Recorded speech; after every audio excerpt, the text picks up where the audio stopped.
কর্মবিরতি প্রত্যাহার করে কাজে ফিরলেন জুনিয়র ডাক্তাররা। এর আগে শুক্রবার এসএসকেএম থেকে ধর্মতলা পর্যন্ত মিছিল করেন জুনিয়র চিকিৎসকরা।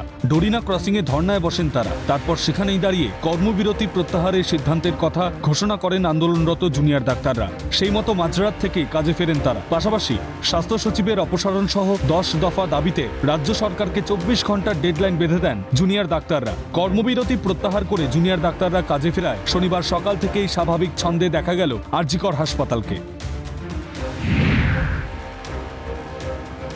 একই ছবি এনআরএস মেডিকেল কলেজ হাসপাতালে। জুনিয়র ডাক্তাররা কাজে ফেরায় স্বভাবতই খুশি রোগীর পরিজনরা। এমার্জেন্সি ডক্টরস যারা ওয়ার্ডে ভিজিট করেন ওরা আসছেন। এমনি আমার পেশেন্ট যিনি ভর্তি আছেন উনিও বললেন যে ডক্টরসরা আসছেন। এবার সিনিয়র ডক্টররা হয়তো মাঝে মাঝে আসছেন, জুনিয়ররা আছেন আপাতত। আজকে আমি এইমাত্র দেখা করে এলাম, ডক্টরস আছেন। সিনিয়র্সরা অলওয়েজ অ্যাভেলেবেল ছিলেন। এবার জুনিয়র্সরাও যদি আসেন একটা অ্যাডিশনাল সাপোর্ট পাওয়া যায়, সো ডেফিনেটলি সেটা হেল্পফুল তো অবশ্যই। এবার তাদের যেটা কর্মসূচি তারা সেটা করছেন, সাথে পেশেন্টও দেখছেন, তো পরিষেবাটা পাওয়া যাচ্ছে।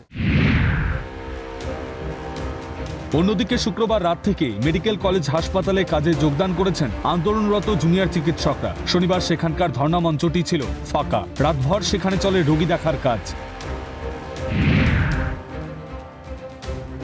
একই চিত্র ক্যালকাটা ন্যাশনাল মেডিকেল কলেজ হাসপাতালে। শনিবার সেখানকার বিভিন্ন বিভাগে চিকিৎসা পরিষেবা দেন জুনিয়র ডাক্তাররা। জুনিয়র চিকিৎসকরা কাজে ফেরায় শনিবার স্বাভাবিক ছন্দে দেখা গেল কামারহাটির সাগর দত্ত মেডিকেল কলেজ হাসপাতালকে। জুনিয়র ডাক্তাররা রাজ্য সরকারকে ডেডলাইন বেঁধে দেওয়ার প্রেক্ষিতে আগামী দিনে পরিস্থিতি কোন দিকে মোড় নেয় সেটাই এখন দেখার। ক্যামেরায় গোপাল সেন ও সায়ন চক্রবর্তীর সঙ্গে অয়ন শর্মা ও অভিরূপা সাহার রিপোর্ট, ক্যালকাটা নিউজ।